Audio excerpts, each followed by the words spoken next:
There is a moment just before dawn when the world holds its breath. The sky above Callaway County, Missouri, turns from black to the color of an old bruised purple and gray and something almost green at the horizon. The birds have not yet started. The trucks have not yet arrived. The generators are silent. And in that stillness, if you stand in the right place and listen carefully enough, you can almost hear the land remembering what it used to be. Margot Duffield stood in that stillness on a Tuesday morning in July of 1994, and she was not listening to anything. She was staring. She had been standing in the same spot for 20 minutes. Her steel-toed boots were stained dark with hydraulic fluid that had dried overnight to the color of rust. Behind her, three burst hydraulic hoses lay coiled in a pile like shed snakeskin. Ahead of her, a Caterpillar 350 excavator, 40 tons of yellow steel, $400,000 financed over 7 years, sat with its boom arm dropped at an angle that suggested defeat more than rest. And between her and the machine, between her and everything she had planned and scheduled and promised, sat the stump. Just the stump. Nothing else. 8 feet across at the base. Roots spreading 40 feet in every direction, thick as telephone poles near the center, branching and rebranching into thousands of smaller tendrils that gripped the Missouri clay, the way a sleeping man grips a blanket without thinking, without effort, purely out of habit, built over centuries. This tree had been growing since before the nation existed. Its roots had been finding their way down through the dark earth since before anyone alive had taken their first breath. $30,000. That was what the last 2 weeks had cost her. $30,000 in burst hoses and idle crew time and delayed concrete pours in a bulldozer rental that had accomplished exactly nothing. $30,000 and the stump had not moved a single inch. Margot was 42 years old, and she had never in her professional life walked away from a problem she could not solve. That fact had kept her company through a lot of hard nights. But standing there in the gray Missouri dawn looking at that stump, she felt something she had not felt in a very long time. She felt like she did not know what to do next. Let me tell you about Margot Duffield, because you cannot understand what happened on that construction site without first understanding the woman who built it. She had grown up in Fulton, the second of 4 children, in a household where money was present but never comfortable. Her father, Gerald Duffield, had worked maintenance at the University of Missouri for 31 years. Her mother, June, had kept the books for a small hardware store on Jefferson Street until the store closed, and then kept books for whoever needed them. They were steady people, careful people, people who believed that work was the only honest answer to any question life asked you. Margot had started working construction at 19. Not because she had planned to. She had taken a summer job with a framing crew through a cousin's connection, expecting to last 2 weeks and use the money to pay for a semester of community college. She lasted 9 years on that crew. Not because she had nowhere else to go, because she discovered something about herself in those first weeks of cutting lumber and driving nails and reading blueprints in the back of a pickup truck at lunchtime. She discovered that she understood how things were supposed to fit together. Structures, systems, the way a building had to be thought about from the foundation before you could think about anything else. She was the only woman on every crew she ever worked. That fact shaped her in ways she would not fully understand until much later. In the beginning, it simply meant she had to be better. Not slightly better. Measurably, undeniably impossible to argue with better. She learned to read a site before anyone else arrived. She learned to anticipate problems 3 steps ahead of where most people were looking. She learned to give instructions in a voice that did not ask permission, because she had discovered early that the moment you asked permission, you had already lost the argument. She got her contractor's license at 28. She started Duffield Construction at 31 with a used pickup truck, a set of tools she had bought piece by piece over 6 years, and 2 men from her old crew who had decided they trusted her more than anyone else they had worked for. By the time she was 42, Duffield Construction had 43 full-time employees, 3 active project sites, and a reputation in Callaway County that was impossible to dispute. She was the largest residential contractor in the region. She had built neighborhoods that people were proud to live in. She had built structures that would still be standing long after everyone involved in their construction was gone. She drove a white Ford F-250 with Duffield Construction painted on the doors in clean navy lettering. No Mercedes, no designer clothes. She wore Carhartt work pants and the same style of flannel shirt in rotating colors and boots that showed their age. She had made a deliberate choice early in her career to look like the work, not like the money. When clients came to her project sites, she did not make a show of the machinery. She made a show of the quality. She pointed to the framing and the grading and the drainage and explained patiently and precisely exactly why every decision had been made and what it would mean for the people who would live inside what she was building. Her competitors called her methodical. Some of them, when they thought she could not hear, called her something else. She had heard it all. She had stopped responding to it a long time ago. The Deer Ridge Estates project was supposed to be the culmination of everything she had worked toward: 50 luxury homes on 5-acre lots, a gated entrance, a private lake, tennis courts, a clubhouse, starting price $500,000 per home. The kind of development that redefined what a county thought was possible within its own borders. She had spent 2 years landing the contract. She had spent 6 months on the site plan alone. Every detail had been considered. Every contingency had been planned for, except the stump. The 300-year-old oak had stood in the middle of what was supposed to become the main entrance road. The tree itself had not been the problem.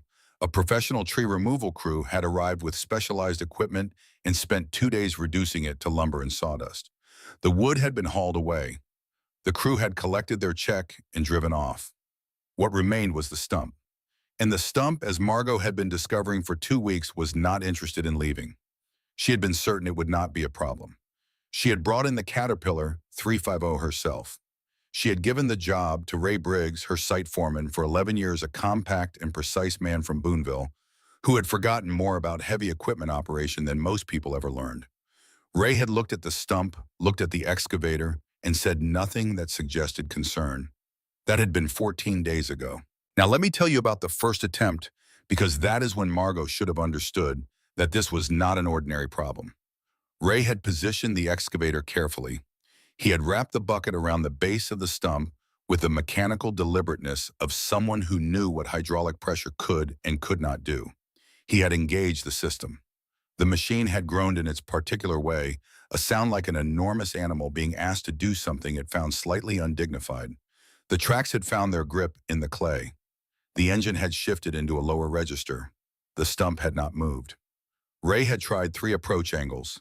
He had brought in a D8 bulldozer from the rental yard on Route 54 and used it to push from the opposite side while the excavator pulled. The bulldozer's tracks had churned the top layer of soil into a loose, dark mess without finding anything solid to push against. The stump had observed these efforts with what Margot could only describe in her less rational moments as patience. The first hydraulic hose had blown on the 3rd day. The sound was sharp and sudden, like a rifle shot at close range. Hydraulic fluid had sprayed across the machine and across the ground and across Ray Briggs's shirt, and everyone on the site had gone briefly and completely still. Ray had climbed down from the cab without any visible change in expression. He had walked over to where Margot was standing, looked at the hose, and said, "We'll need a new line." They had replaced the hose. They had tried again. The second hose had gone on day 5. The third on day 9. By the time Margot was standing in the pre-dawn gray on that Tuesday morning, the stump had cost her $30,000 in direct expenses, and the clock was running loudly. The buyers for the first phase of Deer Ridge Estates were scheduled to close in October. The entrance road had to be poured by September. The stump sat directly in the path of where that road needed to go. She had spent the previous evening on the telephone. She had called the company that had removed the tree. They had suggested a specialist stump grinding service. The specialist had come out, looked at the root system, and told her that conventional stump grinding equipment was not designed for root masses of this scale. He had quoted her 48 hours of machine time and a figure that had caused a long silence on the phone when he named it. She had called a structural engineer she knew in Columbia. He had suggested controlled demolition. She had called the county permit office. They had explained with the cheerful efficiency of people who enjoy explaining problems to other people that explosive demolition within 60 feet of a property line required a variance application, an environmental impact assessment, and a waiting period of no less than 90 days. She did not have 90 days. She had called Ray Briggs at 8 o'clock in the evening and told him to have every available crew member on site by 7 the following morning. They were going to figure this out. She did not know how yet, but they were going to figure it out because she had never in 20 years of construction failed to deliver a project on schedule, and she was not about to start now. That was what she was telling herself, standing in the hydraulic-stained boots in the gray morning light, looking at a stump that had been growing since 1700 and something and showed no particular interest in going anywhere. That was when she heard the sound. It came from the direction of the access road.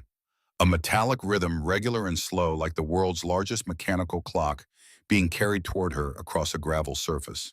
She turned. Through the gap in the tree line where the road entered the site, she could see movement.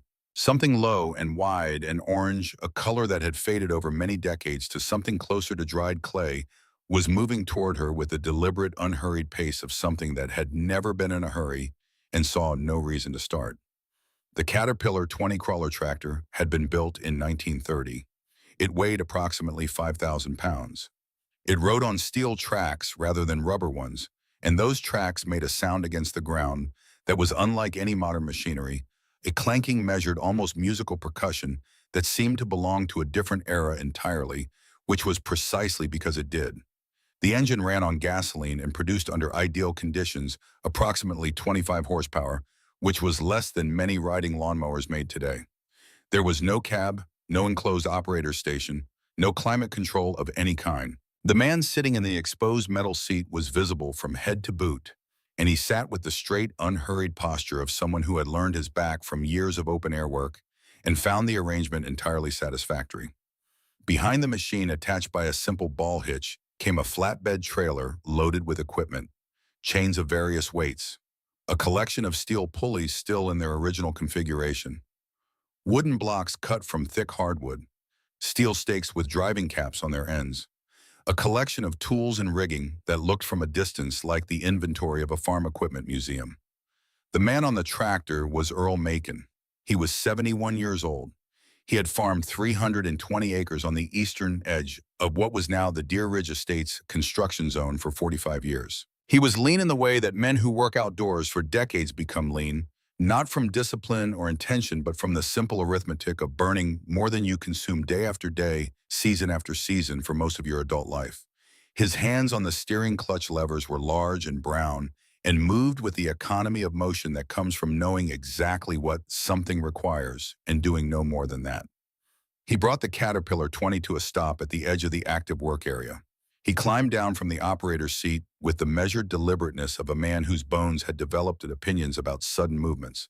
He stood for a moment beside the machine, one hand resting on its faded orange hood. Then he walked toward Margot. Margot had been watching him since he appeared at the tree line. She watched him cross the distance between his machine and where she stood. She was aware that several of her crew members arriving for the early shift had stopped what they were doing to observe. She was aware of the particular quality of attention a construction crew gives to an unusual situation, alert sideways, ostensibly focused elsewhere. She crossed her arms. It was not a gesture she made consciously. It was old armor assembled over many years deployed by habit. "This is a closed work site," she said when he was close enough that she did not have to raise her voice. "We have liability insurance requirements. Visitors need to schedule through the office." Earl Macon looked at her without any visible reaction to this statement. His eyes were the gray blue of well-worn denim, and they were the eyes of someone who had been looking at things carefully for a very long time. "I'm not a visitor," he said. "I'm your neighbor." He turned his head slightly in the direction of the stump. "Saw you've been having some difficulty with that oak." Margot was aware of the crew members who had drifted a few steps closer. She was aware of Ray Briggs, who had arrived and was standing at the edge of her peripheral vision with a coffee thermos and an expression of careful neutrality. "We have it managed," she said. Earl looked at the stump. He looked at the excavator with its lowered boom and the dark stain of dried hydraulic fluid on the clay beneath it. He looked at the pile of burst hoses. His expression did not change. "Looks like it," he said. Margot held her position. She understood the situation she was standing in with complete clarity. A 71-year-old farmer had pulled up with a machine that was older than her father would have been, towing a trailer full of equipment that belonged in a county historical society display, and he was proposing, without having yet said it directly, to help her with a problem that had already defeated two modern machines worth more than most houses in the county. And he was doing this in front of her entire crew. If she dismissed him, she was the woman who could not solve a problem and would not accept help. If she accepted, she was the woman who had to be rescued by an old man with a relic. There was no version of this moment that felt clean. She had been in rooms like this for 20 years. Situations engineered by circumstance rather than intent that nonetheless put her in a position where every available response had a cost. She had learned over those 20 years that the best response to an unclean situation was always the honest one. "What would you do?" she said. "Exactly." Earl did not answer immediately. He was looking at the stump the way a physician looks at something that requires diagnosis rather than assumption. He walked a slow half-circle around it. He crouched at the northern edge and pressed his fingers into the clay, testing its consistency. He stood and looked upward briefly, as though calibrating the angle of the morning light. "Your machines are stronger than mine," he said when he had completed his examination. "But strength isn't the problem. Then what is application?" He gestured toward the excavator. "That machine pushes and pulls in straight lines. It builds pressure until something gives either the stump or the hose. A root system like this isn't held by one force. It's held by several hundred, all running in different directions, all anchored at different depths." He paused.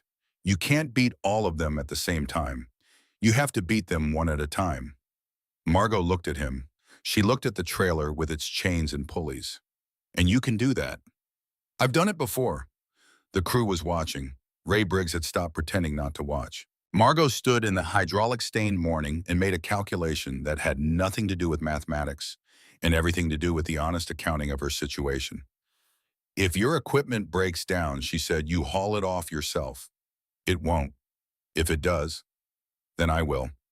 She looked at him for another moment. "All right," she said. "Show me.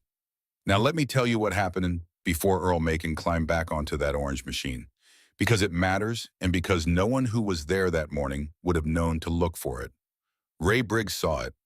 Ray had the particular quality of attention that comes from 11 years of reading a job site, watching what the machines are doing, and what the people operating them are doing, and whether those two things are likely to remain compatible. He had learned in 11 years to watch the edges of situations rather than the center.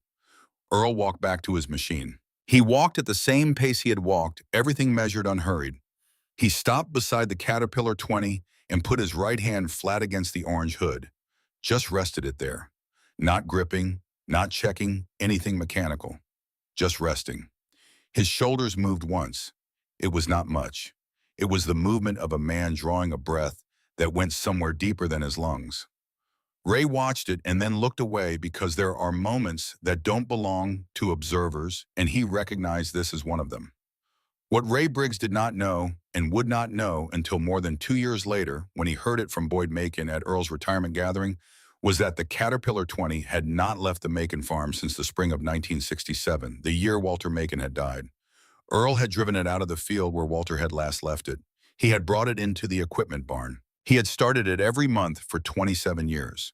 Run it through its paces in the barn's concrete interior, checked its oil and its fuel and its clutch springs. He had kept it as functional as the day it had last worked, but he had not taken it anywhere. He had not had occasion to. He would tell people when they asked. There were other machines for what he needed. The old crawler wasn't suited for modern work. What he did not say, what Boyd only partially understood and only communicated to Ray in the imprecise way that sons sometimes communicate things about their fathers they cannot fully articulate, was that taking the machine out felt like something that required permission. That the Caterpillar 20 had been Walter Macon's machine in a way that went beyond ownership. It had been the instrument of Walter's philosophy, the physical expression of what the man believed about work and patience, and the right way to apply force to a problem. And using it without Walter felt in some way that Earl had never fully resolved, like speaking someone else's words. The oak stump had changed that calculus. Earl had watched the excavator work from the fence line of his property for 2 weeks. He had watched the hoses burst. He had watched the bulldozer spin its tracks. He had done the arithmetic in his head, the root system, the clay density, the depth at which the main anchoring roots would be running, and he had known with the quiet certainty of someone who has done a thing many times before, exactly what needed to be done and exactly what equipment was suited to do it.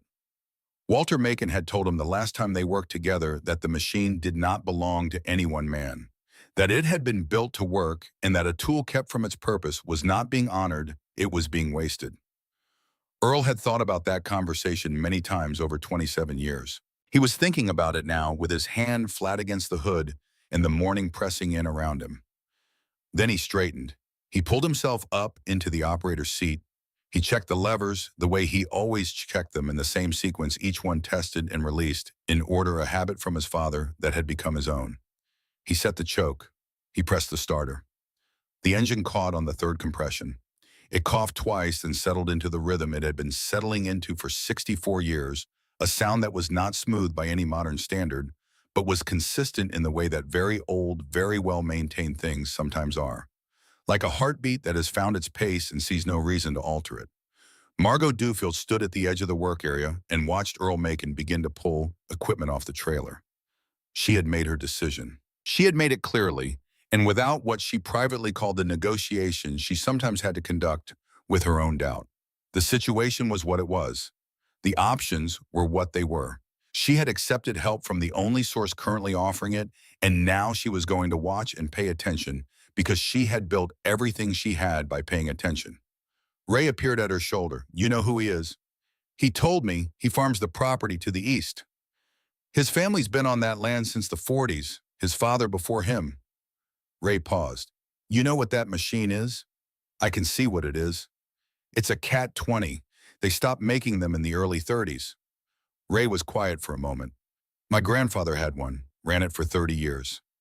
Margot watched Earl lay the first chain out on the ground with the practiced ease of someone unspooling something they have handled many thousands of times. The chain was heavy, the kind of heavy that requires attention when you're working with it because it will take your finger off if you give it the chance. Can it do what he says it can do? She asked.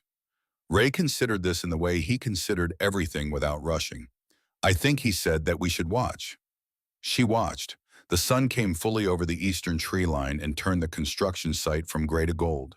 The crew arrived in their trucks and their coveralls, and they looked at the old orange machine and the old man working beside it, and they fell into the particular silence of people who are uncertain what they are witnessing, but understand that it may be worth witnessing. The generators came on, the radios stayed off. Earl Macon worked without explaining himself. He drove steel stakes into the ground 30 feet north of the stump with a sledgehammer that he swung in a rhythm that had no wasted motion in it. He threaded the first set of pulleys onto the anchor points and ran the chain from the stake through the block and back toward the stump in a configuration that would have taken someone with an engineering degree 20 minutes to work out on paper. He attached the chain to a specific point on the root system, not the center of the stump, not the most obvious attachment point, but a particular root running at a particular angle exposed just enough at the surface to give him purchase. He did all of this without consulting anyone, without asking for tools he had not brought himself, without looking at Margot or at Ray or at the crew that had gradually arranged itself in a loose semicircle at a respectful distance. One of the younger crew members, a 23-year-old from Holt's Summit named Derek, who had been with Duffield Construction for 8 months, finally said what several people were thinking. What is all that? Ray Briggs answered before anyone else could. Physics, he said quietly. Earl heard it. He didn't look up from the chain he was threading, but something in the set of his shoulders suggested he had heard, and that the answer satisfied him. Margot stood and watched the old man work in the golden Missouri morning, and she felt something she could not immediately name. It was not admiration exactly. It was not the relief of a problem being solved because the problem was not yet solved. It was something closer to recognition, the feeling of watching someone operate inside their deepest competence, the way a person who has spent their life around excellence sometimes recognizes it in a form they have never encountered before. She had spent 20 years proving she belonged in rooms where people had decided before she arrived that she did not. She had built her entire professional life on the principle that competence was the only argument worth making. She recognized competence. She could see it the way you can see the grain in good wood, not because you were looking for it, but because it announces itself to people who know what they're looking at. She uncrossed her arms. The Caterpillar 20's engine was still running that steady, unsmooth, utterly consistent heartbeat. The morning was warming, the clay was beginning to release the last of the night's cool, and Earl Macon, 71 years old, was setting up a system of chains and pulleys with the same patience that the oak tree had used to grow its roots, without hurry, without ego, without any apparent concern for whether anyone watching understood what he was doing or why. Margot Duffield watched him, and she waited. Earl Macon spent the first hour doing almost nothing that looked like work. He walked, he studied, he crouched at intervals around the perimeter of the stump and pressed the flat of his palm against the soil the way a doctor presses against a body to find where the pain originates. He carried a steel rod 3 feet long, threaded at one end, the kind used for ground anchoring, and pushed it into the earth at different points around the root system, testing resistance, gauging depth, reading the information that came back through the metal into his hands with the practiced attention of someone who had been having this particular conversation with the ground for most of his adult life. He did not explain what he was doing. He did not narrate his process. He simply moved through the space around the stump with an economy and a purpose that made it clear every step was the result of something being learned and recorded. The crew watched for a while, then gradually they stopped watching and went back to work on the other parts of the site, grading on the eastern lots, foundation prep on the first 4 home sites. The ordinary business of a construction project continuing around the extraordinary stillness of one old man and one old machine and one enormous stump that had been defeating everyone who looked at it for 2 weeks. Margot did not go back to work. She stood at the edge of the work area with a cup of coffee that had gone cold and watched Earl complete his examination. She watched him return to his trailer and begin selecting equipment with the same deliberateness, picking up a pulley block, testing the sheave with his thumb, setting it aside, or placing it in a specific configuration on the ground beside the stump. He was building something. It just did not look from the outside like anything was being built yet. Ray Briggs came and stood beside her at some point during the second half of that first hour. He stood with his own coffee and his own silence, which was a different kind of silence than the crew's more informed, more calibrated. Ray had spent 11 years reading job sites. He had learned to tell the difference between someone who was working and someone who was performing work, and he had also learned that the two things sometimes looked identical from the outside and could only be distinguished by their results. "He's mapping it," Ray said finally. Margot looked at him. "The root system. He's mapping which roots run, which direction, how deep they are, where they're strongest." Ray nodded toward the stakes Earl had driven into the ground at various points around the stump's perimeter. "Those stakes aren't just anchors. They mark his pull angles. He's planning the sequence." Margot looked back at Earl, who was now threading chain through the third pulley block in a configuration that looked to someone who did not understand what they were seeing like nothing more than an old man doing things with old equipment. "How do you know?" "Because that's what my grandfather did." Ray was quiet for a moment. "He farmed in Montague County, had 80 acres of creek-bottom hardwoods he cleared himself over about 12 years, a few acres at a time. That machine your grandfather used, was it a Cat 20? D2, Ray said. "Older than that one, I think, but the same idea." He paused again. "He used to say the root system was a conversation. You had to understand what it was saying before you could answer it." Margot looked at the stump. She thought about the 2 weeks of hydraulic pressure she had applied to it, the excavator pulling from one angle, the bulldozer pushing from another, force concentrated and intensified until the equipment failed rather than the problem. And she thought about the word conversation, and something shifted slightly in the back of her mind. Not a conclusion, the beginning of one. She walked toward Earl. He was crouching at the north edge of the stump when she approached, examining a section of exposed root that ran at a shallow angle before disappearing into the clay. He looked up when she stopped beside him. He waited. "Tell me what you're doing," she said. Not an order, a question offered with the directness of someone who has learned that directness is almost always more efficient than anything else. Earl looked at the root for a moment before answering. "This one," he said, "runs north-northeast at about 18 inches below the surface. It's one of the shallower anchors on this side. Goes out maybe 22 feet before it branches." He stood slowly and pointed to a stake he had driven into the ground about 15 feet away at a specific angle. "First pull comes from there. That angle catches this root along its length rather than against its end. You pull against the end, the root flexes and holds. You pull along the length you're asking it to peel away from the soil rather than resist a direct force. It takes less energy, and when it gives clean. Margot studied the stake, then the root, then the angle between them. The geometry was visible once he named it. The chain would run from the crawler's drawbar through the pulley at the stake and back to the attachment point on the root, effectively tripling Noku with the block and tackle configuration she had seen him building, multiplying by a factor of 6 the force that the machine could apply. And applying it at an angle the root was not designed to resist. "You'll do this for each root," she said, "each major root. The smaller ones will come loose when the main system starts to shift." He looked at the stump. North side first. Those roots are shallower. Once they go, the stump loses about 40% of its lateral stability. Then the east side, then the west. By the time we get to the south anchors, the thing will be so compromised that one good pull will finish it. How long? He considered the sky the way farmers consider the sky, reading it for information rather than admiring it. If the clay holds and nothing binds, 4 hours. Maybe a little under. 4 hours, 14 days of failed attempts and $30,000 in damage, and burst hydraulic lines and a stump that had not shifted a single inch, and this man was telling her 4 hours. Margot looked at him steadily, searching for the tell of someone overstating their certainty, and found nothing of the kind. He was not selling her something. He was telling her what he knew. "All right," she said. She stepped back. He went back to work.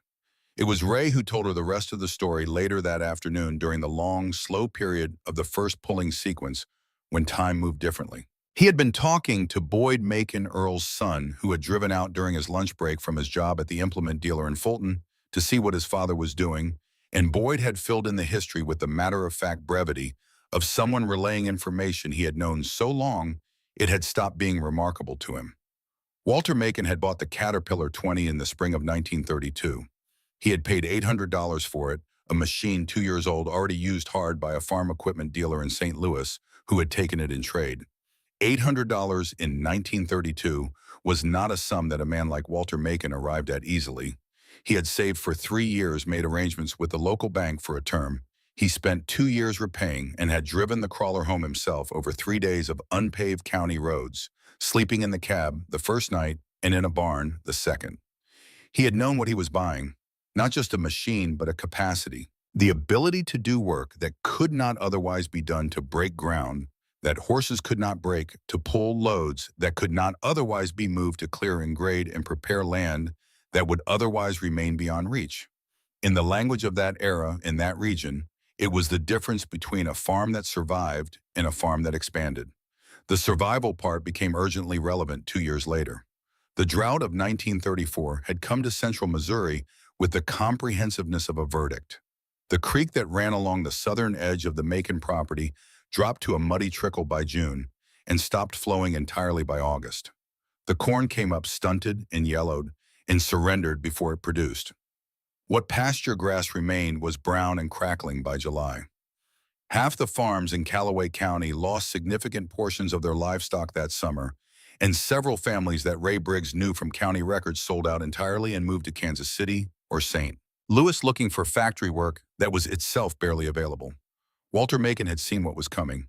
He had not known precisely when or how severely, but he had seen the pattern developing in the spring, in the particular way the soil was cracking, and the way the air carried heat even at dawn.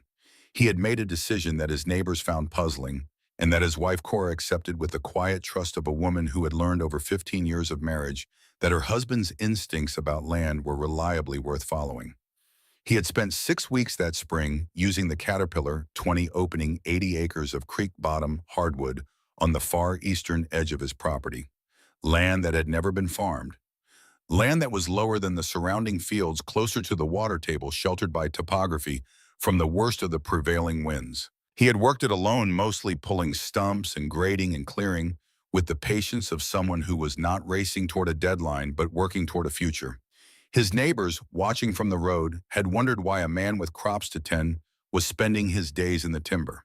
That fall, when the drought finished what it had started, Walter Macon had the only successful harvest in his immediate community.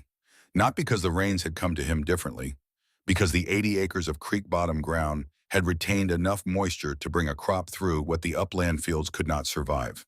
He had sold at a market depressed by scarcity and still cleared enough to retire the last of the bank debt on the crawler. The machine had paid for itself in the manner that tools pay for themselves when they are exactly right for the work they are designed for, not through efficiency, but through possibility. It had made something possible that would otherwise not have been. Margot heard this story from Ray in the late morning, standing on the edge of a construction site in 1994, while an old man who had inherited that machine from his father slowly disassembled 60 years of root growth, one anchor at a time. She did not say anything when Ray finished telling it. She stood for a moment in the particular way that people stand when something has landed in them and requires room to settle. Then she went back to watching Earl work. He had moved to the second attachment point, a route running eastward at a steeper angle deeper in the soil, requiring a different stake position and a different configuration of the pulley blocks. He made the adjustments without consulting anything except his own prior examination. His hands moved through the chain and rigging with the absence of hesitation that separates true familiarity from mere proficiency.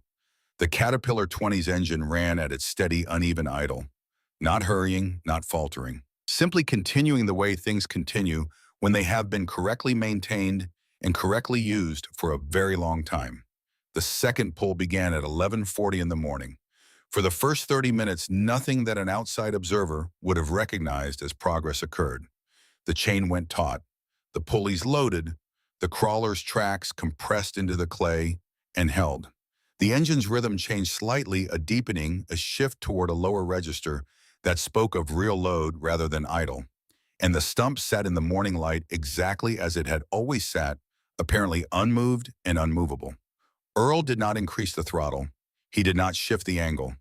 He held the load steady, and he waited, and this was the part that was most difficult for the people watching, Margot included, to understand from the inside. Because waiting when you are the one who has been trying to solve a problem for 2 weeks and the meter is running, and the contract deadline is in the calendar, and the pressure is building in every direction except the one where it needs to go, waiting is not a neutral act.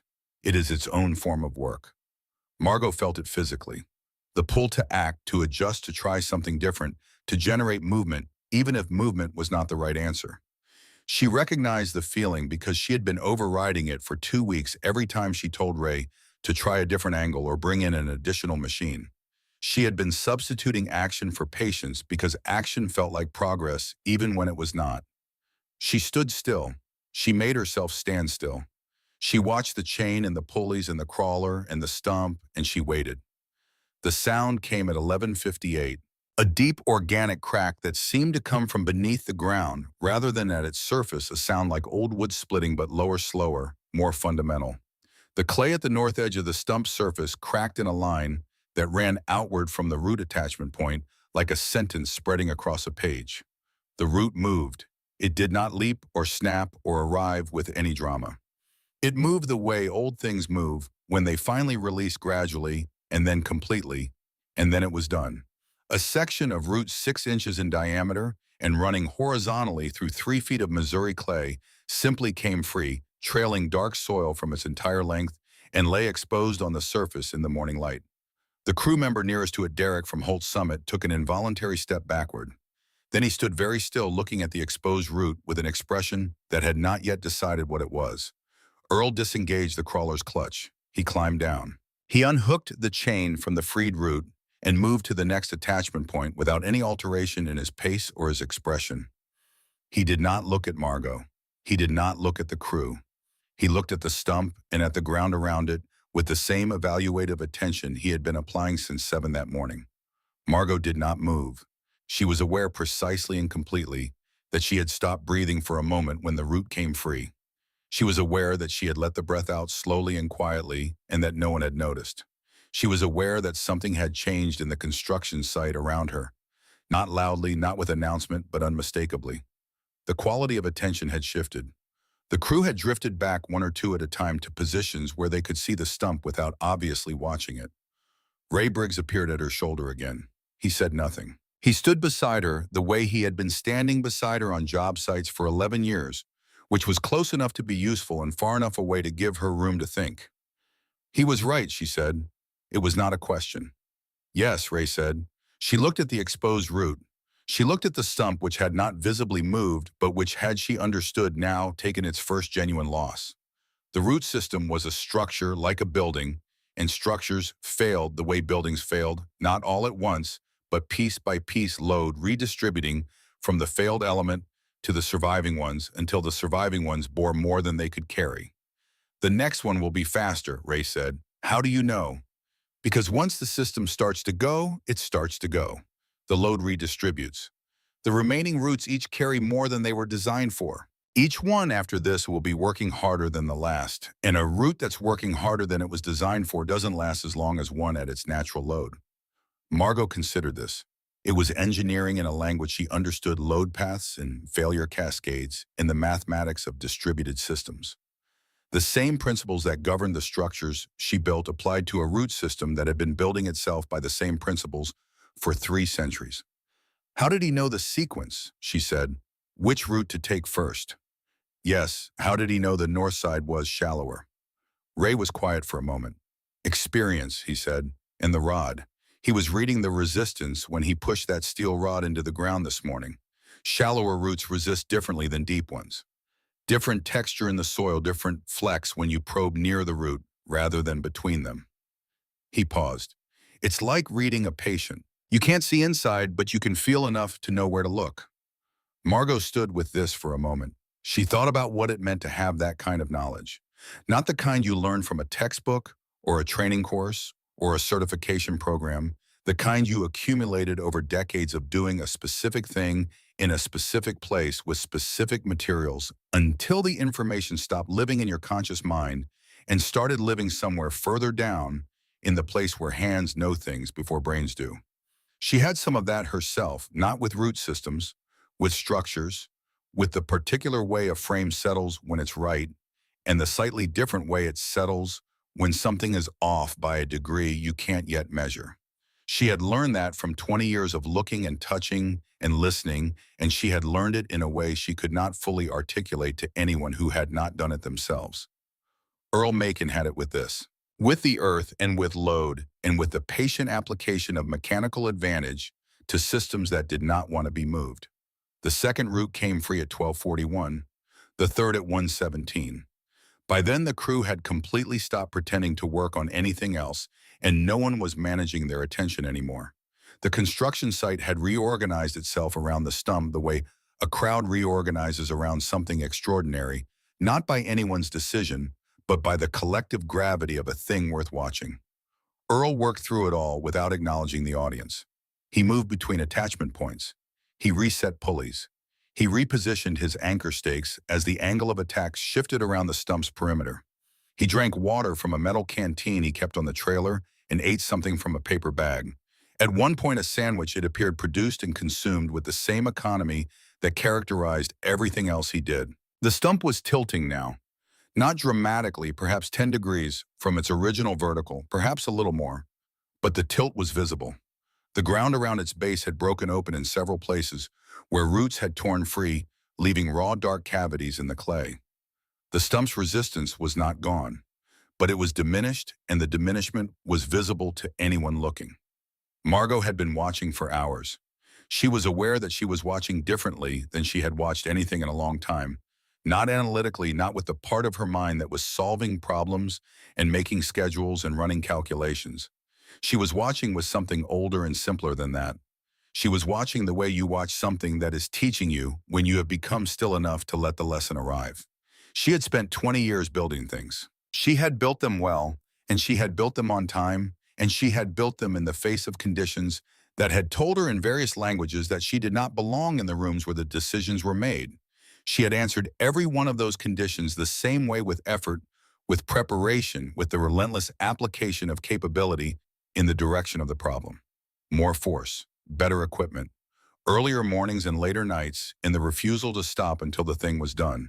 She had built her entire professional life on the principle that problems yield to sufficient force correctly applied. And for 20 years that principle had served her.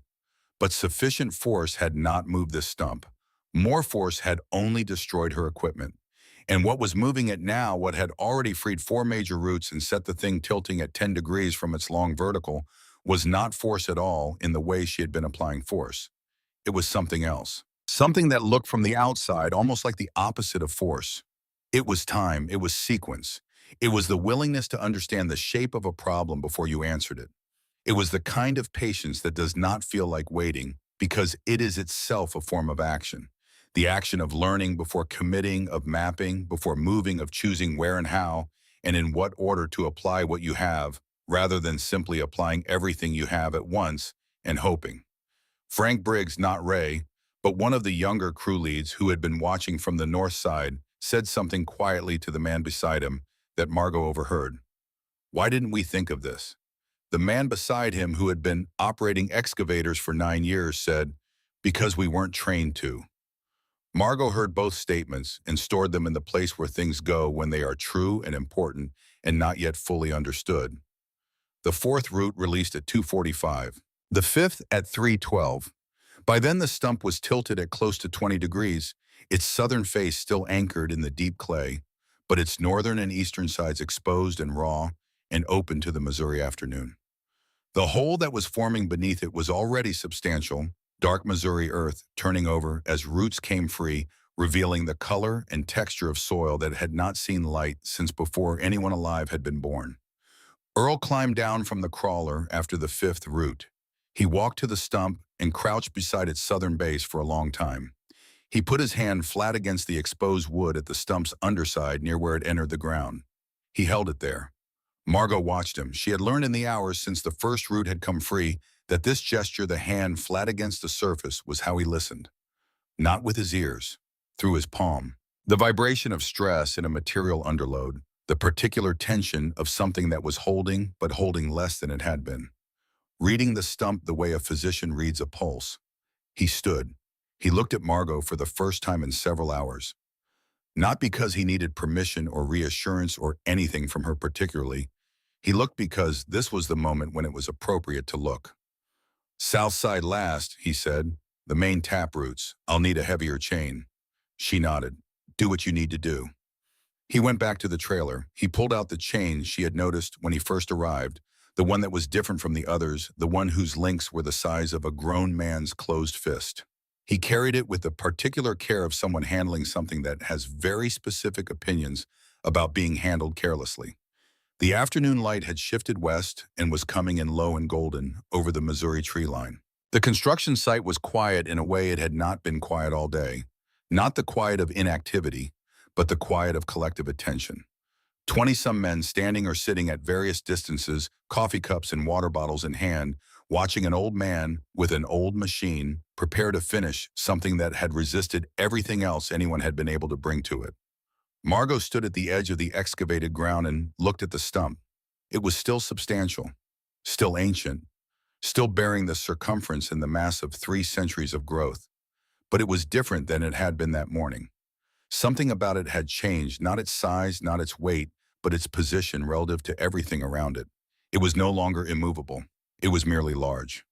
Earl finished connecting the heavy chain to the stump's center mass low and close to where the main roots entered the ground. He threaded it through the final pulley arrangement, a configuration that looked almost elegant in its complexity, a web of steel and cast iron that would multiply his crawler's modest power by a factor of 6 and apply it at exactly the angle required to ask the remaining roots the one question they had no good answer for.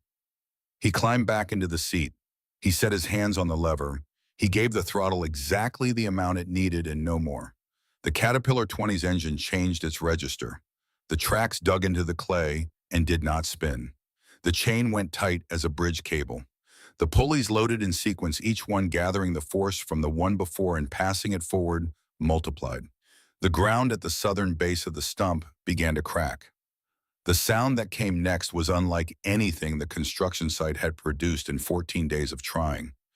It was not the sharp report of a hydraulic line giving way. It was not the mechanical complaint of a machine working beyond its rated capacity.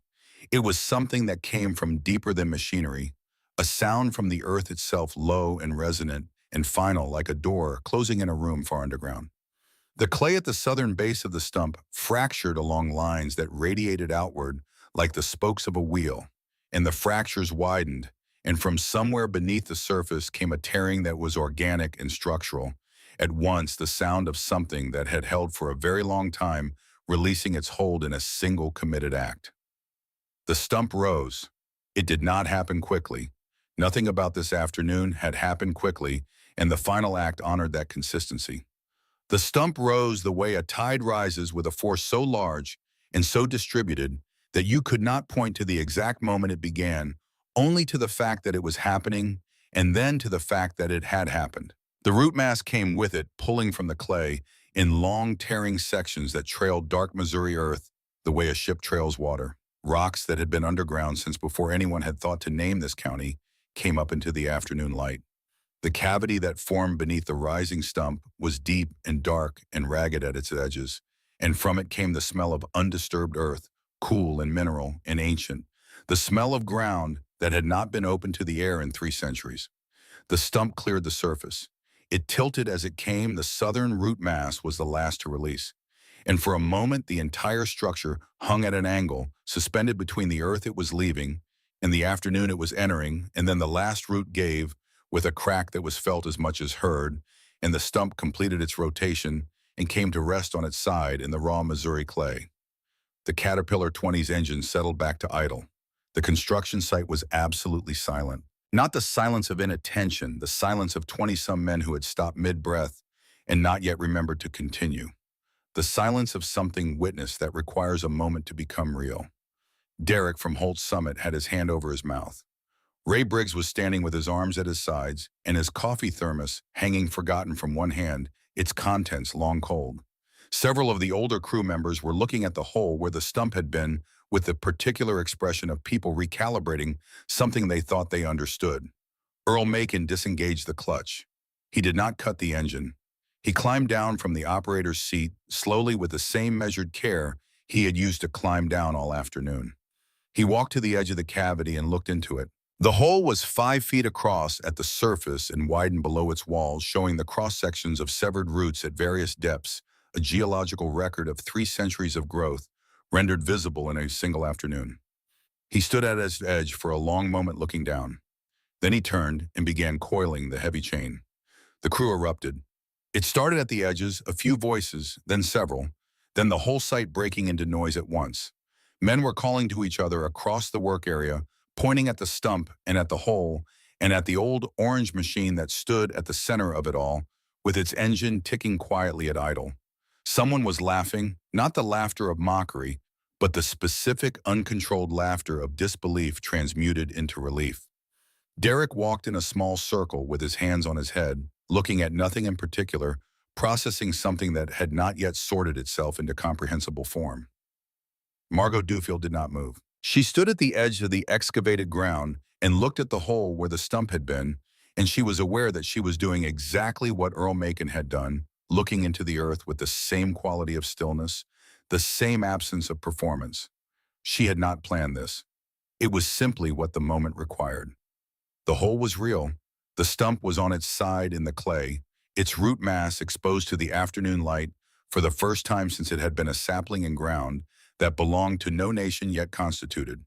And the entrance road to Deer Ridge Estates, the road that curved through the mature trees and created exactly the impression she had designed it to create, could now be built. She let out a slow breath. She turned. Earl was working through the chain, coiling with his back to the commotion, methodical and unhurried as ever, and she walked toward him. He heard her coming and turned when she was a few steps away. He looked at her with those gray-blue eyes that had spent 71 years looking at things and had developed a quality of attention that did not require much time to arrive at accuracy. "There's your hole," he said. "Yes," she said, "there is." They stood for a moment in the noise of the celebrating the crew around them, which might as well have been happening in another county, for all it intruded on the space between them. "What do I owe you?" Margot said. It was not a small question. She had been constructing it in her head for the last hour of the afternoon, while Earl worked through the southern roots, and she had arrived at the conclusion that whatever number she named would be inadequate by some measure she could not calculate. The $30,000 she had lost to 14 days of failed attempts. The weeks of delay that might have cascaded into a breach of contract. The October closings that were now, as of this afternoon, still possible. The professional reputation that 14 days of visible failure had been quietly eroding and that one afternoon had quietly restored. These things had dollar values, roughly speaking, and she was prepared to name one. Earl shook his head before she finished the sentence. I didn't do this for money. I understand that, but you worked all day on my project with your equipment and your time, and I'm not willing to call that even. I pulled a stump, Earl said. You happened to need it pulled. He looked at her steadily. I've been watching that stump for 2 weeks. It was bothering me. Margot looked at him. She understood from the quality of his plainness that this was not false modesty. He meant it as stated and no differently. She shifted her approach. Then what would make us even, she said, in your estimation? Earl was quiet for a moment. He looked out over the construction site, the graded earth, the staked lot lines, the cleared land that had been someone's farm for the better part of 150 years before it became the future site of 50 luxury homes with a private lake and a gated entrance. You're putting up 50 houses, he said. Yes. Nice houses for people with money and education who will drive out here and see something that used to be a farm and won't think much about what it was before it was what it is now. Margot said nothing. There was no correct response to this, and she was experienced enough to recognize when silence was more honest than speech. Put up a marker, Earl said. At the entrance. Stone, if you can manage it. Something that tells people this land was farmed from before the Civil War. That there were families here who worked it and knew it and built their lives on it before anyone thought to build anything else. He paused. Not a plaque on a post. Something permanent. Something that says it means something. Margot looked at him for a long time. The afternoon light was low and long and golden across the site, and in it Earl Macon looked like something that had been standing in Missouri fields for a very long time and had no particular interest in moving. I can do that, she said. Then we're even. He turned back to his chain coiling. Margot stood for one more moment, then made a decision that she had not planned and did not fully understand until later, when she was sitting at her kitchen table in Fulton, writing down what she wanted the stone to say. She went to find the site mason. She spent 40 minutes with him that evening, long after Earl had driven the Caterpillar 20 back through the gap in the tree line, and the crew had gone home and the site was quiet again. She sat with the mason's catalog of stone types and inscription styles, and she wrote the language herself by hand on a legal pad, crossing out and rewriting until the words were exactly right. The inscription she arrived at read, "This land was farmed by the Callaway County families who worked it from 1841 to 1994. Before the houses were built, there were crops. Before the lawns were planted, there were fields. The men and women who worked this ground built it with their hands, their backs, and their stubborn patience. We honor their memory." She had written and rewritten the last line 6 times. The version she settled on ended with the word patience, not determination or spirit, or any of the other words that had come and gone on the legal pad. Patience was the right word. It was the word the afternoon had taught her. She added one line at the bottom set apart from the rest in slightly smaller letters, built by hands that knew patience. The Homeowners Association, when the development was complete and the residents moved in, objected to the stone. Several of them found it variously anachronistic, depressing, and inconsistent with the aesthetic of the entrance. Their representative contacted Margot's office with a formal request for removal. Margot called the representative back personally, which was not something she did for routine matters, and explained that the stone was written into the deed restrictions for the entire development as a permanent fixture, and that no homeowners association vote had the authority to alter deed restrictions, and that if the association wished to pursue the matter further, she was happy to connect them with her attorney. The stone stayed. It is still there. Margot changed after that summer, not in ways that were immediately visible to anyone who did not know what to look for. She still ran her company with the same directness, in the same standards, in the same refusal to accept work that was not done correctly. She still arrived at job sites before her crews and stayed after they left. She still drove the white F-250 with Dewfield Construction on the doors in clean navy lettering. But she started asking different questions. Not the questions that moved projects forward, she had always asked those. She started asking the questions that slowed down long enough to understand the shape of a problem, before committing to an approach. When a situation resisted her first attempt, she learned to resist the impulse that had driven her into 14 days of burst hydraulic lines, the impulse to apply more of what wasn't working. She learned to step back, to map, to look for the north side of the root system, the shallower anchor, the angle of pull that worked with the load rather than against it. She hired older contractors for the complex jobs, men who had learned their trades before digital diagnostic tools, who still read a situation through their hands and their experience rather than through a screen. She kept simpler equipment on her site's equipment that did specific things well without the computerized systems that could override an operator's judgment in ways that were not always improvements. She kept a photograph on her desk.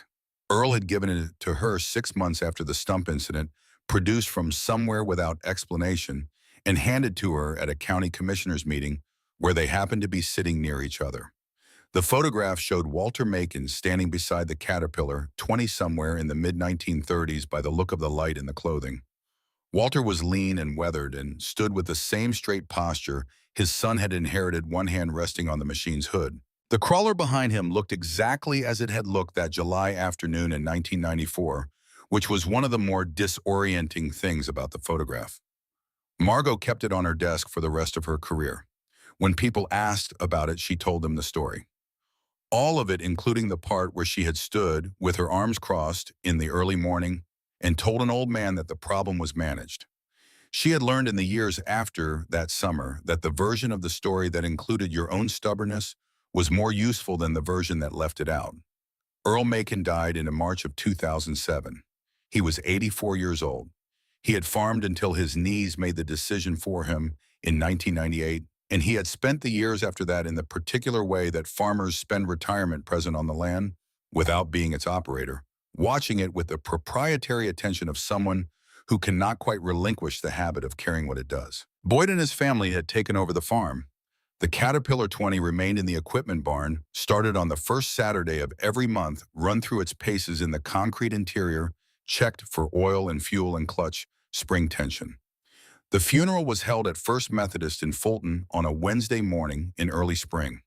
The church held 160 people, and there were more than that standing in the vestibule and along the wall. Farmers mostly. People who had known Earl through 4 decades of Callaway County seasons. The implement dealer where Boyd worked sent a delegation. The County Farm Bureau sent its chairman. Margot Duffield drove from Columbia, where she had been overseeing a commercial project, and arrived in time to find a seat near the middle of the church. She sat through the service in the reception without speaking to Boyd Macon, waiting until the crowd had thinned enough to have a real conversation. She found him by the coffee table near the back of the fellowship hall.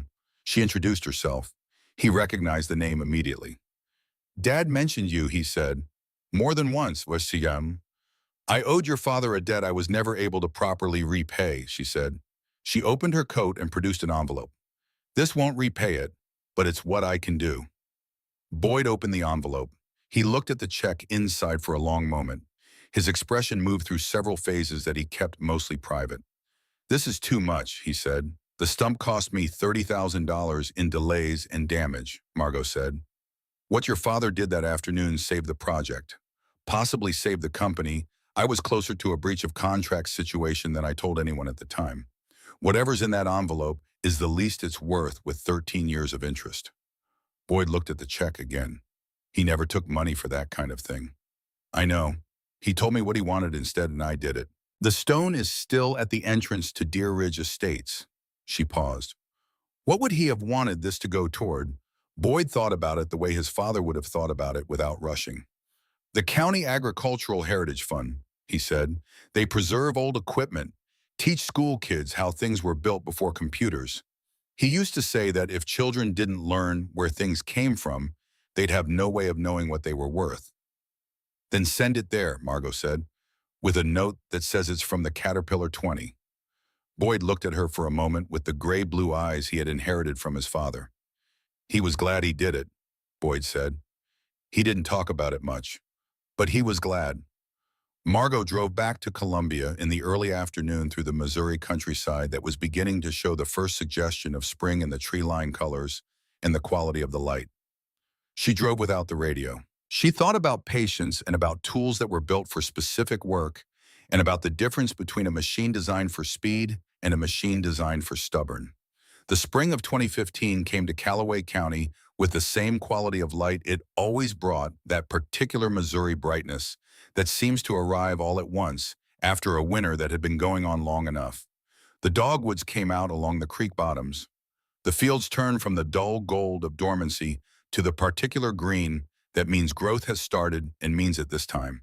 And on the western edge of Fulton, a construction crew arrived to begin work on a new residential development called Ridgeline Commons. Claire Dewfield was 25 years old. She had grown up watching her mother work and had understood from early childhood, with the intuitive clarity that children sometimes have about the things that matter most to their parents, that construction was not simply an occupation in the Dewfield household. It was a language, a set of values rendered in concrete, in lumber, and graded earth. She had studied civil engineering at Missouri S&T, graduated in the top third of her class, and come directly to work at Dewfield Construction without seriously considering any other option. Her mother had warned her once that the company would be harder on her than on anyone else because being the owner's daughter created a different kind of proving requirement than the one Margot had faced as a young woman in a male-dominated industry. Claire had listened to this and accepted it and had been proving herself for 3 years by the time the Ridgeline Commons project started. The elm tree was approximately 90 years old.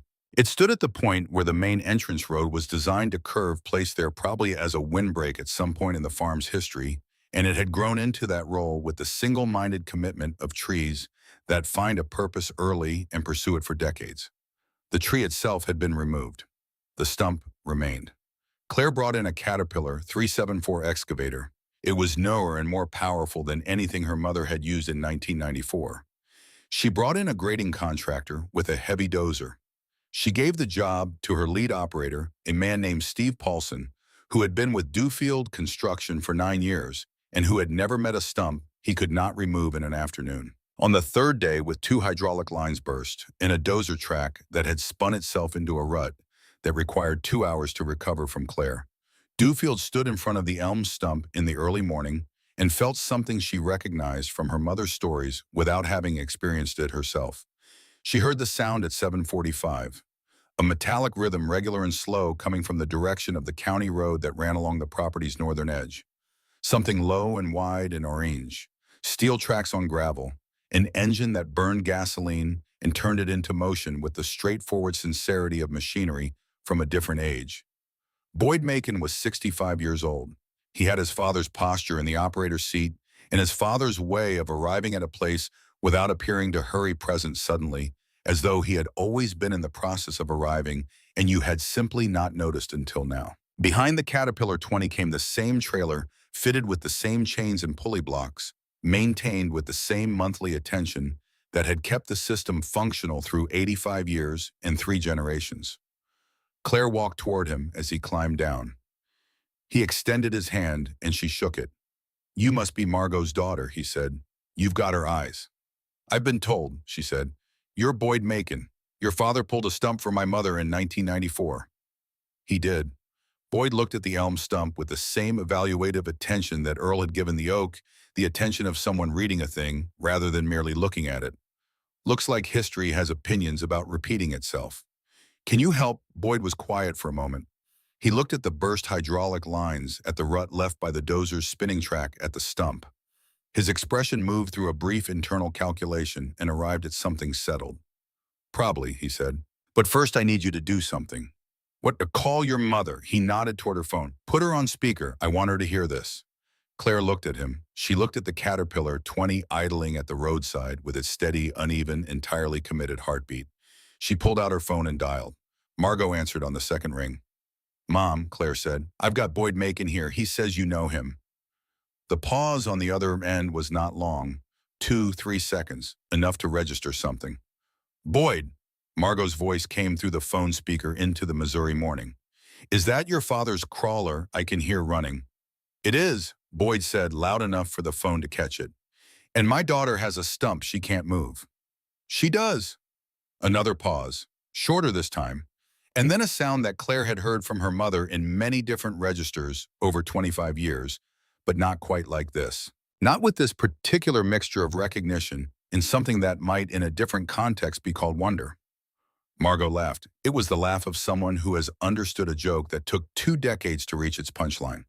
It was the laugh of a woman who had spent an afternoon in July of 1994 learning something she had thought she understood and had been discovering ever since that she was still learning.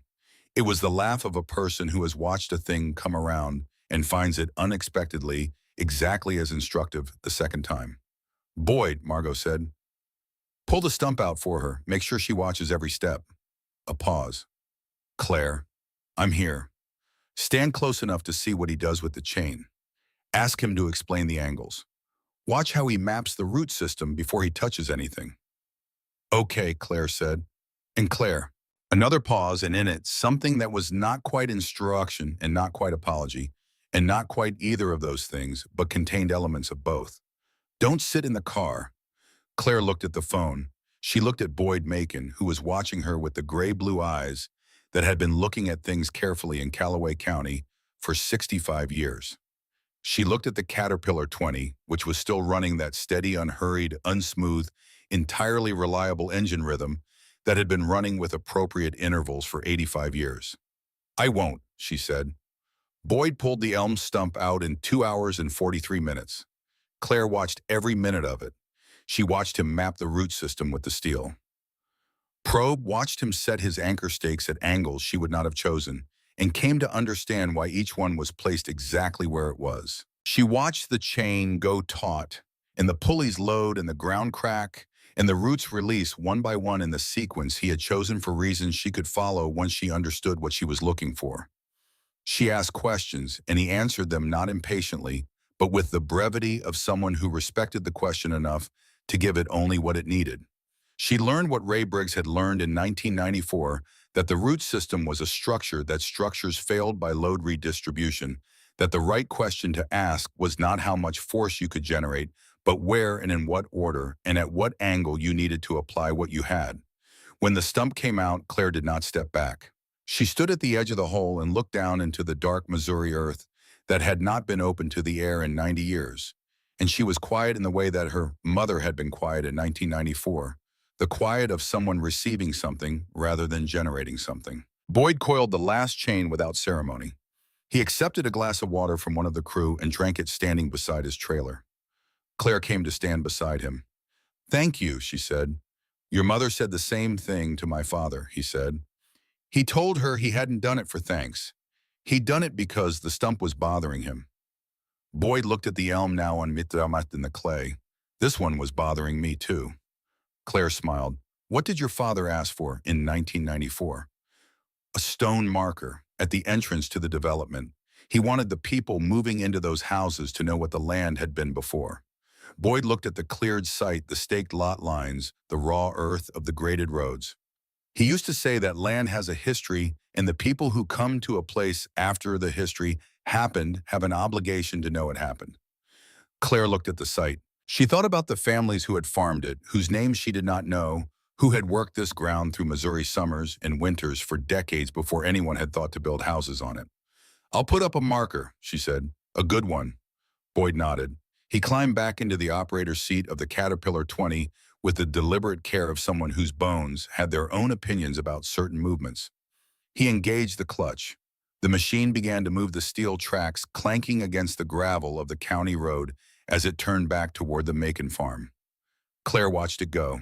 She watched the orange machine faded now to something closer to the color of old brick, its tracks worn smooth, its engine coughing in the specific way it had been coughing since the Eisenhower administration, until it disappeared around the bend in the county road. She stood in the Missouri morning with the smell of raw earth coming from the hole where the elm had been, and she thought about her mother's voice on the phone, about the laugh and what it meant, and how long it must have taken to earn it. The Caterpillar 20 is still in the equipment barn on the Macon farm in Callaway County, Missouri. It is started on the first Saturday of every month, run through its paces in the same concrete interior where Earl Macon ran it for 40 years, checked for oil and fuel and clutch spring tension, with the same sequence of steps that Walter Macon taught Earl and Earl taught Boyd. The machine is 92 years old, which is not a relevant fact in the barn, where age is measured in function rather than years. Boyd's daughter Nora learned to drive it on a September afternoon when she was 16. Boyd walked her through the controls the way Walter had walked Earl through them, by demonstration rather than explanation, by letting the machine teach through the hands rather than through the ears.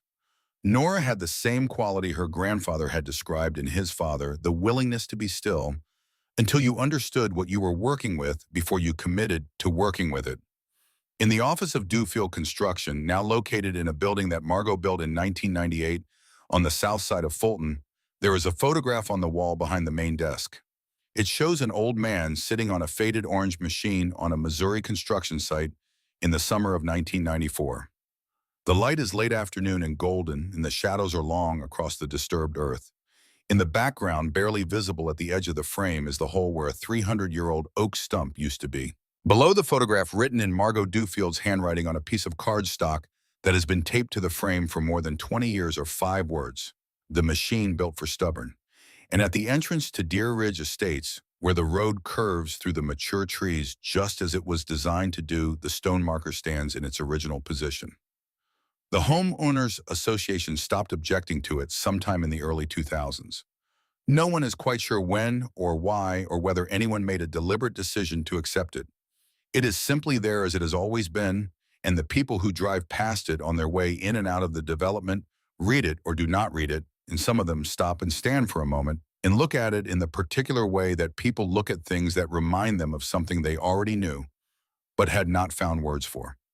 The last line, set apart from the rest in slightly smaller letters, says what it has always said. What Margot wrote at a kitchen table in Fulton on a July evening in 1994, after an afternoon that rearranged something in her without asking permission. Built by hands that knew patience.